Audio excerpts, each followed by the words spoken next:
All of today's stories were submitted directly to me at astheravendreams.com/submit.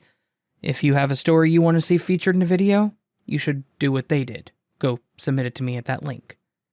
And thank you.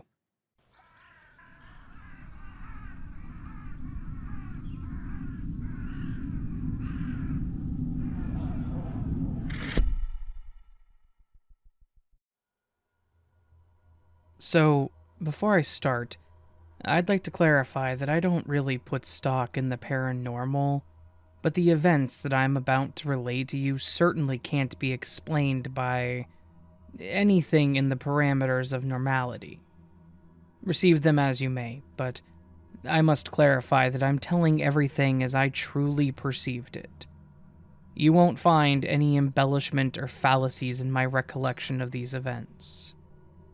So, to give you a little background, I work at a movie theater. I've been employed there for about 5 months, and in this short time, I have had some experiences I can't quite fathom.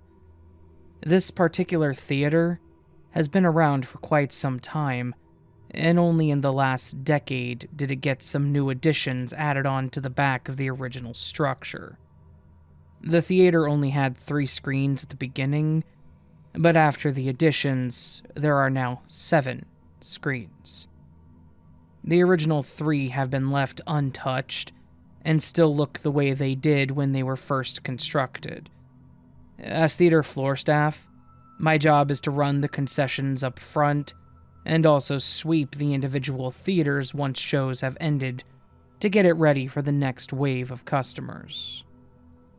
It's a pretty chill job, and because we're a fairly small town, we're usually extremely slow on the weekends, so all of us employees usually end up finding something to clean or stare off aimlessly at the wall for the duration of our shift. When I first started working at the theater, half of my coworkers mentioned something in regards to certain theater rooms being creepy or haunted. I assumed it was just playing fun with the new guy, and I thought nothing of it. So, a few weeks passed, and I was getting into the groove of the job and had developed my routines and knew my way around the building fairly well. Up until that point, I'd had nothing weird or unusual happen. It's kind of a job where you mainly keep to yourself, and you do your required work without much interaction with anyone, depending on the day. I even went a whole day once without speaking a word to the people I was on shift with. One day, I was supposed to work a full day shift, so I came to work ready for a long day of nothingness. But, as soon as I got there, I got an uneasy feeling right away. I didn't think too much of it and chalked it up to maybe anxiety about working or something. As my shift went on, I started to feel even worse. My anxiety had tripled in intensity to the point where I was on edge and extra aware of my surroundings. I felt like maybe if I occupied myself with cleaning or something, it could get my mind off of whatever it was that I was feeling. I looked at my list and saw that one of the theater rooms had gotten out about 30 minutes ago. This particular screen was number 3, one of the older theaters. As I walked down the hall and reached for the door handle to open it, the door began to shake, and then started to open as if someone was on the other side trying to push it open. It seemed like they were having trouble. Maybe like a small child. I didn't want to get in their way, so I walked a few feet to the second door and walked in. As I did, I looked over at the first door and there was nobody there. There was no longer any movement either. There was no one in sight, and nobody could have gone through that door in the time I walked to the next door. I would have 100% seen it happen. I turned on the lights, and the theater was completely empty. That feeling of dread returned, I felt really uneasy and I wanted to get out of there fast. I had to first sweep up the popcorn people had spilled, so I did it as fast as possible so I could get out of there. After doing a mediocre sweeping job, I hurried and left screen 3 immediately. As the day went on, I couldn't help but think about the door and that feeling that I got. I decided to mention it to the person I was working with, and they told me that they also always felt uncomfortable in that theater and had similar weird things happen to them too. A little while before I was hired, the staff even used a Ouija board in that exact theater. I was shocked. I never believed in that sort of thing, but the connection was rather startling. I spent the rest of that day feeling uneasy, and when my shift ended, I got out of there as fast as I could. A couple of weeks later, I was sweeping that same theater again. It was after 11 p.m. and all the customers had cleared out. The only people left were me, my manager, and another coworker. I could hear them up front talking and laughing, so I knew I was alone in the screen room, much to my chagrin. I hadn't seen or experienced anything weird in that theater since the door, but I was always on my toes every time I had to go in there. I was about halfway done when the speakers kicked on and started to drone with a faint static sound. I stopped and looked up through the projector window, and I saw the silhouette of someone looking down at me. I was caught dead in my tracks. I could still hear my manager chatting in the other room with the other workers, so I knew it couldn't have been them. I blinked and I tried to look again, but there, still standing in the dark projector room, was the silhouette. I dropped my broom and I ran out of there as fast as I could. Nobody was supposed to be up there if the manager was up front. I told my manager immediately that someone was in the projector room. She panicked a little and asked me to go with her and see if anyone was really there. I could tell that she didn't really believe me, but I was hoping that I was wrong and it was just a trick of the shadows. Once we got up to the projector room, which is locked by a special code only the managers know, all the lights were still off, and everything was fine for the most part. There was nobody in there, but the sound system for Projector 3 was online, and my manager claims that she had turned it off earlier. She told me that she had also seen things in different rooms all over the theater, things that she could never explain. She said that she once saw the silhouette of a man in the manager's office, peering out at her in the dark. I still don't know exactly what or who I saw that night, but I haven't seen anything since, and I'm glad. I'm quitting the job soon because I'm leaving for college, and I'm so ready to get away from there. I still don't know what I think about the paranormal, but there is definitely something strange happening. And I'm so glad that I can finally escape it.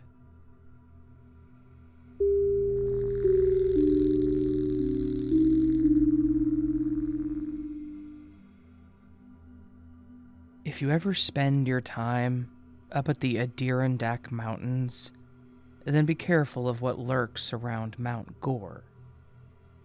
The mountains are beautiful, and is like an entire new world compared to the busy and loud city life.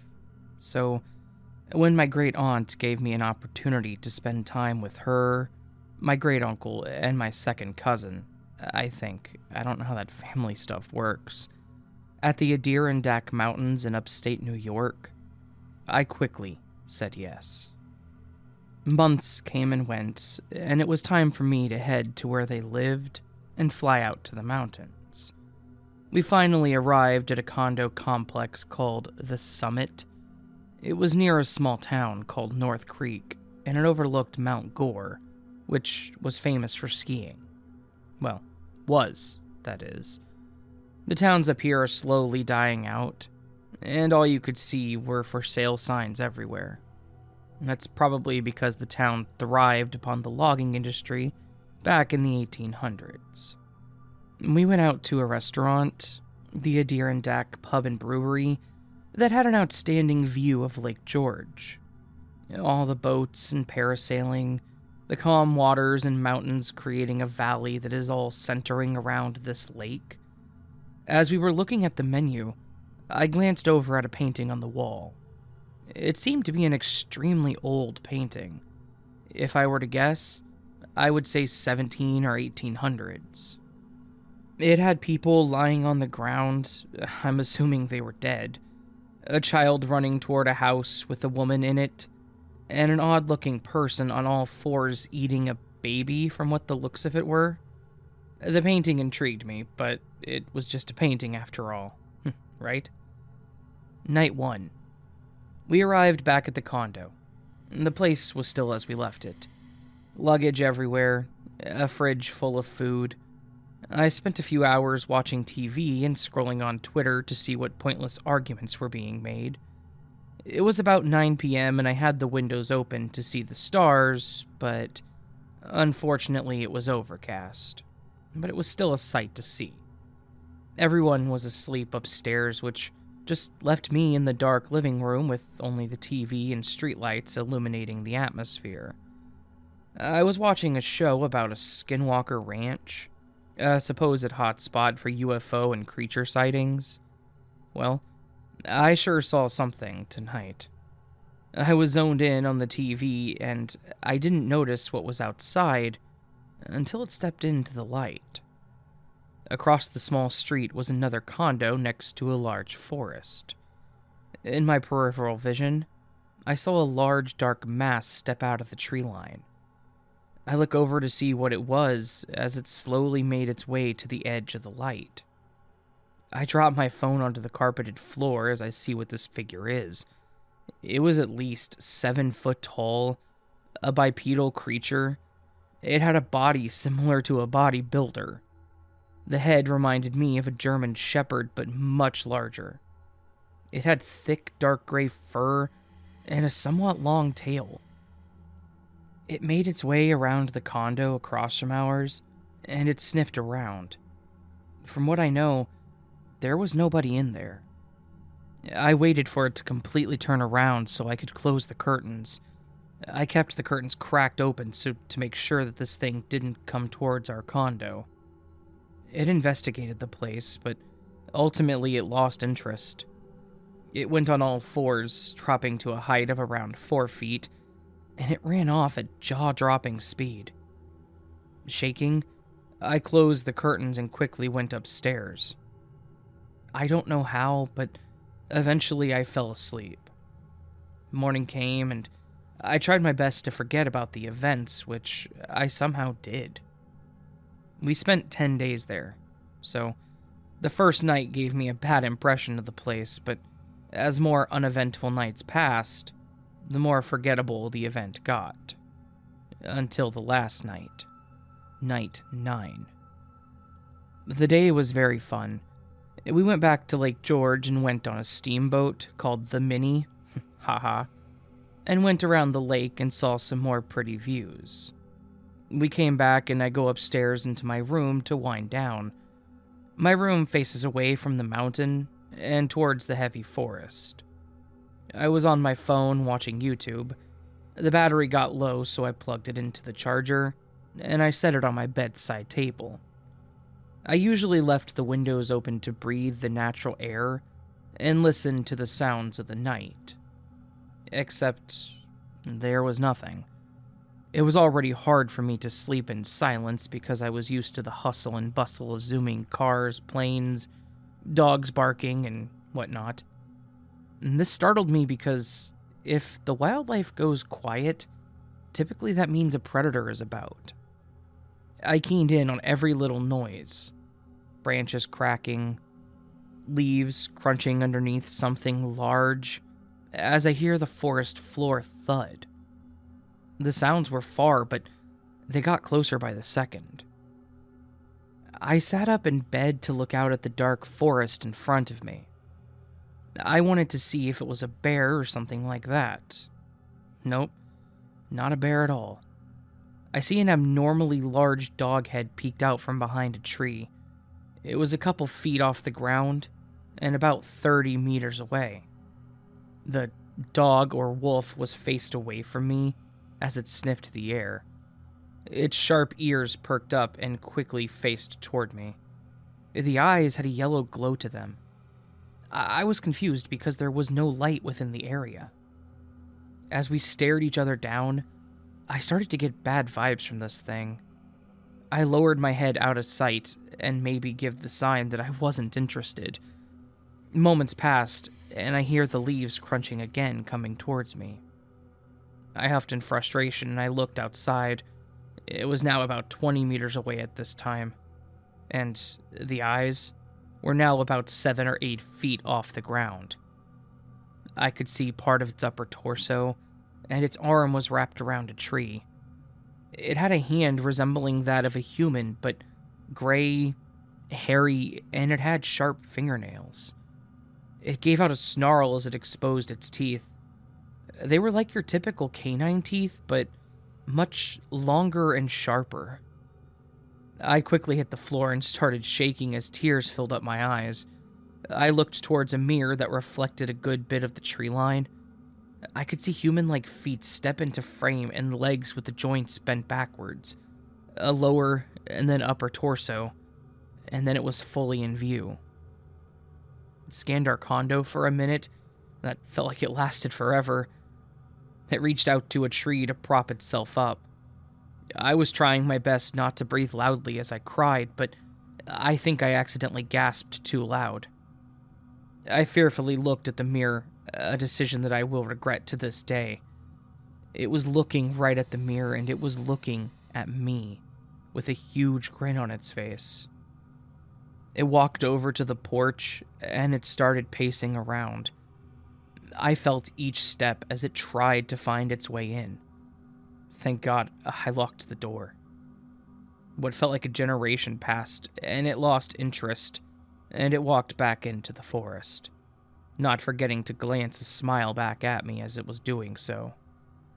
Throughout the restless night, all I could hear were howls and the cries of unlucky animals. Sunlight broke, and I ran downstairs to get breakfast ready for everyone before we packed up and left. 2 hours later, we all ate, we got packed up. My cousin got his keys and some luggage, and as he was making his way to the door, all the blood drained out of my face, and my heart sped up when I heard him say, "Hey, who left the door unlocked?"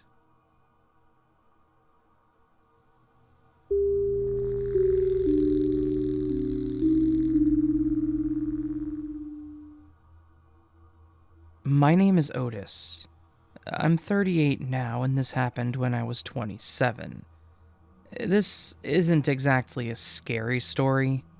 I actually find it oddly comforting. In 2005, I began to suffer from periodic septic fevers brought on by a bacterial infection called cellulitis. These bouts would often result in prolonged hospital stays where I was hooked up to IV antibiotics.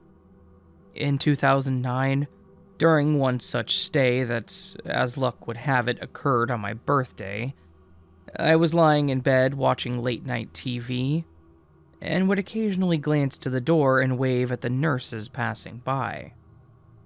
As I scanned through the channels, hoping for something interesting, I turned to look again at the door and saw a nurse standing in the doorway looking at me. "Hello," I said. The nurse smiled a kind smile and then pursed her lips and brought her indexed finger to them. She responded with a "shh," and then continued on her way. I sat there dumbfounded by what had just happened, and then it dawned on me that she was wearing not the modern blue scrubs of a nurse, but rather the old-style nurse outfit. The white gown with the bonnet and the red cross. The next morning, I had wondered if I had dreamed the whole thing, and resolved that I had. A few days later, I was released, and as I was wheeled to the lobby, we passed by a mural of the hospital history, and there was a photograph of a line of nurses wearing the same uniform. Upon reaching home, I couldn't get the incident out of my mind, and I decided to do some internet sleuthing on the hospital, Hartford Hospital in Hartford, Connecticut.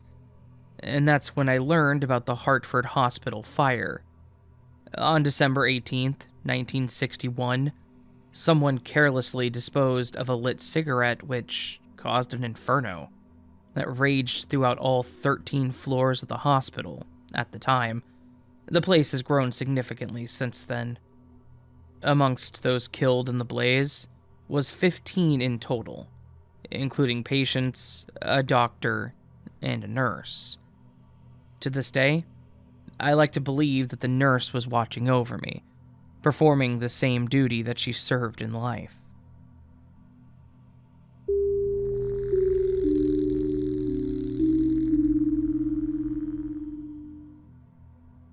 Quick note, this story, it mentions several sensitive subjects, including abuse, self-harm, the potential of being a school shooter. So this story is not one that should be taken lightly.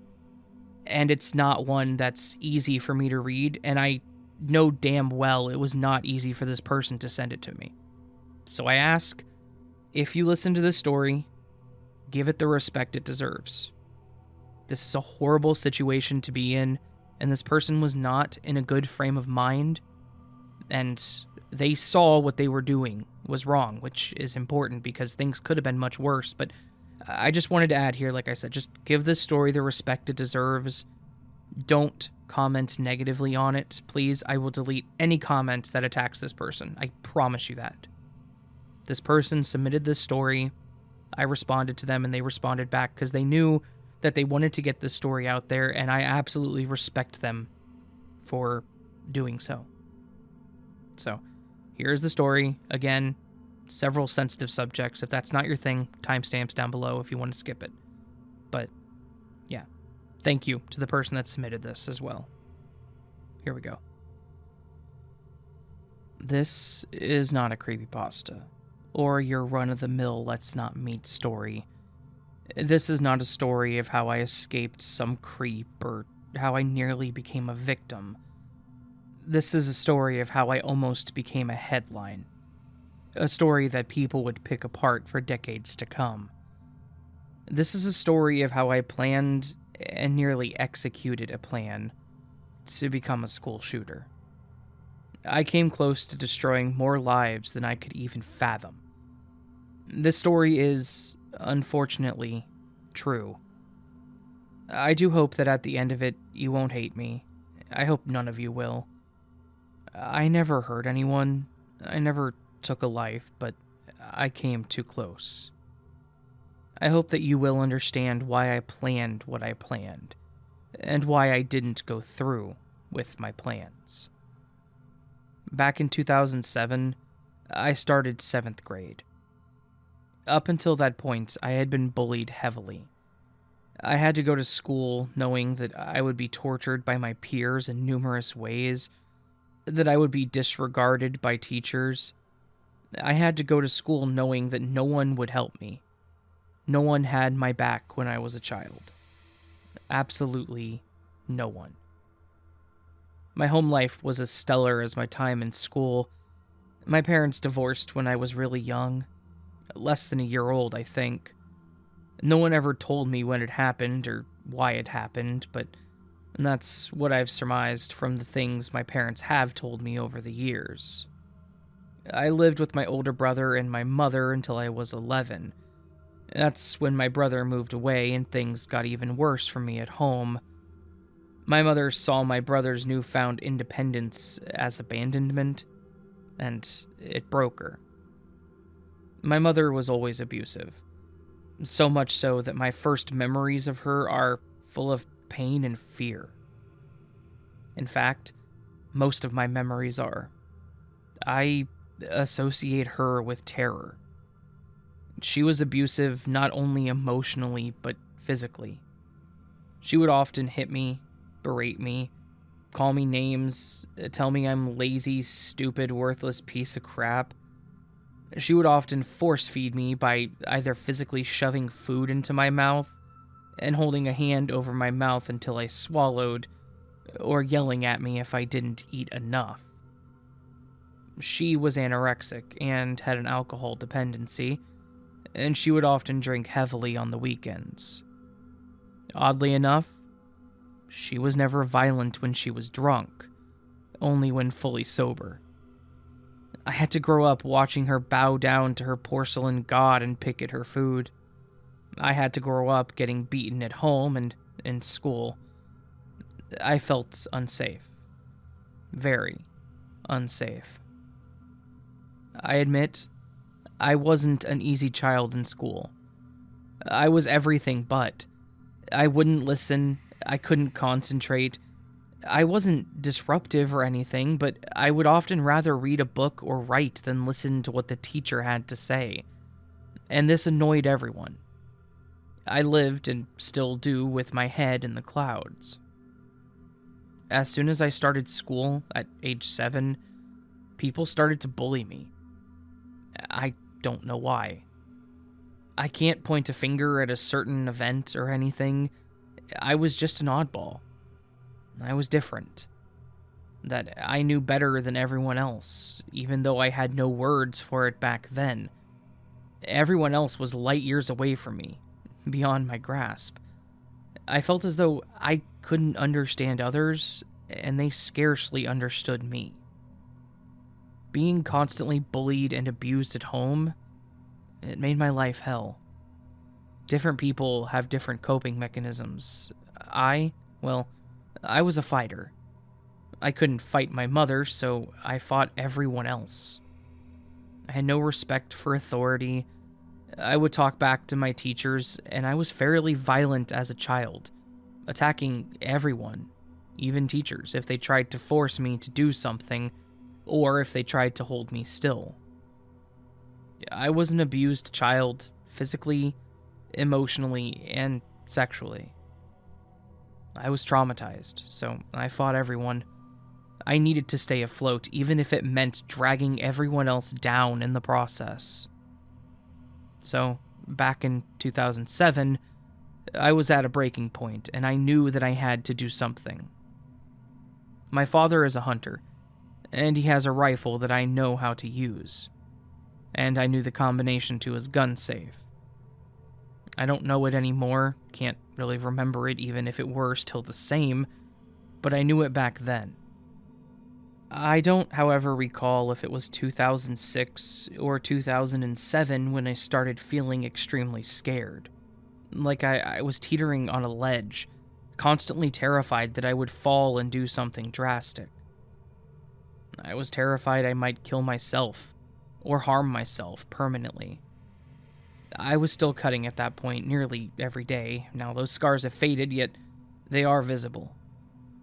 My suffering can be read from the lack of smooth skin on my arms by anyone with a working pair of eyes. I have to add, I lived in Finland, and in 2007 there was a school shooting here. I remember thinking that I understood why the guy did it. And I'm not making excuses, and I'm not saying that what he did was right, because what he did was wrong.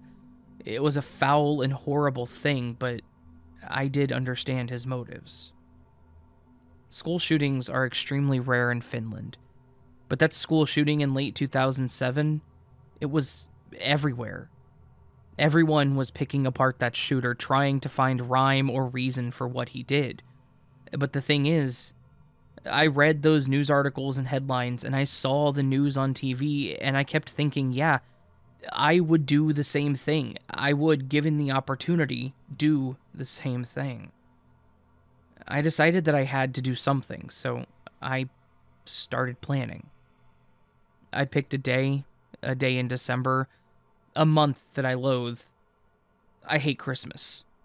My father would come to our place, and he would make porridge, and he would cook, and then we'd eat and open presents in the evening, and my mother would yell through all of it. She would yell at my father, my amazingly kind and patient father. She would yell at me. She was just always yelling, my mother. She always had something nasty to say to everyone. So, December felt like the obvious decision. I decided that when I was visiting my father, the next time I would take his gun. I would take it, and I would bring it home, and then to school a few days after. It was supposed to happen less than a week before Christmas. My thinking at the time was that I would give everyone, the teachers, the faculty, and the students, an early Christmas gift. I made a plan. A proper plan, that is.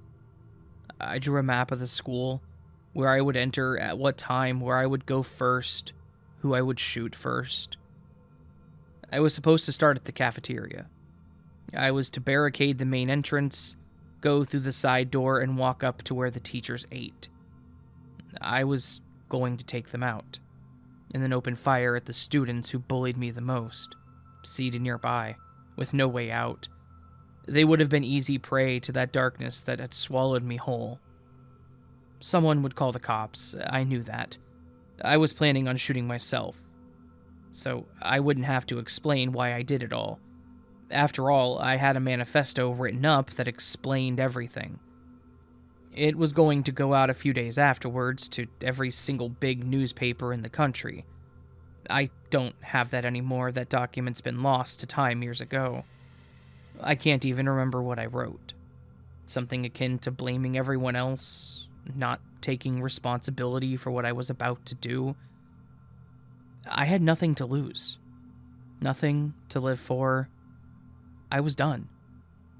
I wasn't at the end of my rope. I had no rope. It had been cut a long time ago. My plan was about revenge for sure, but that wasn't all. I was abused. I was hurt. I was hurting so badly. See, when you're desperate, that deep in the darkness, that isn't of your own making, you're willing to do anything to stop the hurt. Anything. To be honest, I wanted everyone else to hurt like I had been hurting since I could barely walk. And I wanted to have control over something because I had zero control over my life back then.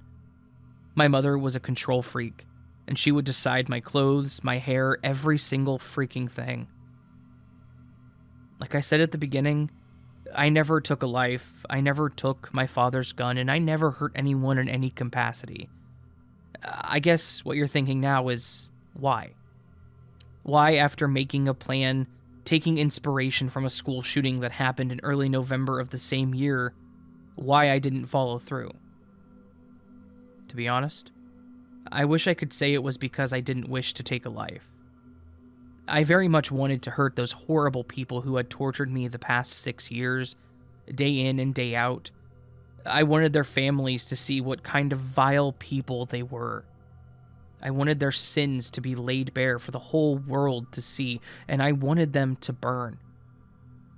And then it hit me. Their families. Assholes, some of them, sure, but most of them, innocent. Collateral damage. And that is what I wanted to avoid. I saw those families mourning their loved ones on TV. I saw their pain and their grief. I saw how much they were hurting, much like I was. It might seem a bit contradictory, but I didn't wish to hurt people, yet at the same time I was ready to kill. Yes, it seems a bit odd to me too after all these years. I can't understand it, not anymore. A few days after I decided I wouldn't follow through with my plan, my mother told me I was switching schools. I was to go to a different school. Well, the bullying never stopped. It actually got way worse. But that's another story for another time. I'm not well, but I am better. I'm still fighting, this time without dragging anyone else down. If there's something you all wish to take away from my story, I hope you'll walk away with this. There is always light at the end of the tunnel. There is always a way out of desperation, without hurting anyone, including yourself, that is. It may sound so damned cliched, but it's not.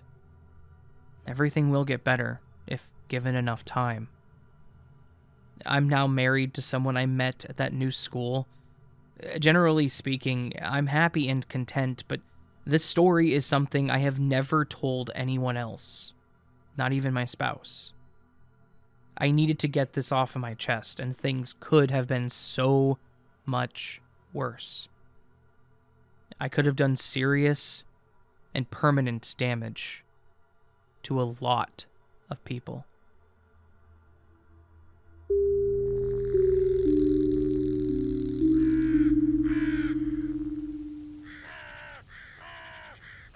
So this was this version, this collection of viewer submitted stories, and a huge thank you to everyone who submitted their story my way.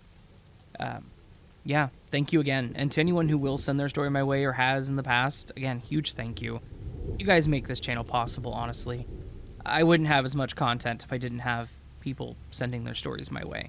Plus, it means a lot to me to know that you firmly believe that I will respect your story in a way that is acceptable to you, I guess, is the best way to put that. Basically saying, you'll send it to me, you know I'll read it in a manner that's respectful of you, and appropriate for the context and content in which the story contains. So, again, thank you. Thank you to everyone who listened to this point, and if you did, please do hit that thumbs up button if you liked the video, or hit the thumbs down button if you didn't. It doesn't show me how many people thumbs down the videos anymore, so I don't really care. I do care. I'd prefer you like the video, because if you thumbs down, at least tell me why you thumbsed down, so I know what you didn't like. But, yeah. Anyways, thank you to everyone who watched this far. If you're new, please consider subscribing. If you're not new, welcome back. Always appreciate a return customer. If you want to support further, hit the join button or go to my Patreon, all listed down below. For $1, you can get early access to all my content. I don't think there's really much else to say. If you do have a story, please do send it my way. Like I said, I show them the most respect that I can, and I love reading them. I do really love reading submitted stories. It makes me so happy to read these, not gonna lie. So, thank you again. I hope you're all having a lovely week. I hope the day is bright and beautiful for you, even if it's raining. Just remember, it can't rain all the time. So, I'll see you on the next video, friends. But until then, sleep well.